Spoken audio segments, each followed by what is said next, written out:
Hola, hoy vamos a ver cómo cambiar el estilo de pantalla de inicio en mi Vivo X300 FE.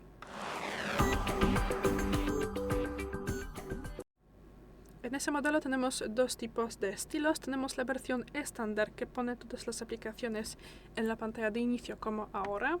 O podemos también usar y activar el cajón para ver las aplicaciones en una lista que se abre con el gesto. Y bueno, para cambiar entre estos estilos tendremos que abrir los ajustes.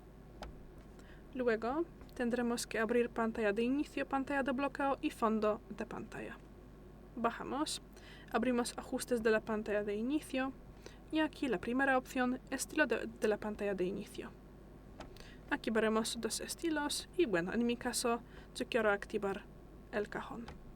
Confirmamos con cambiar. Esperamos un poquito y después de eso podremos usar el gesto para ver y usar las aplicaciones de esta manera.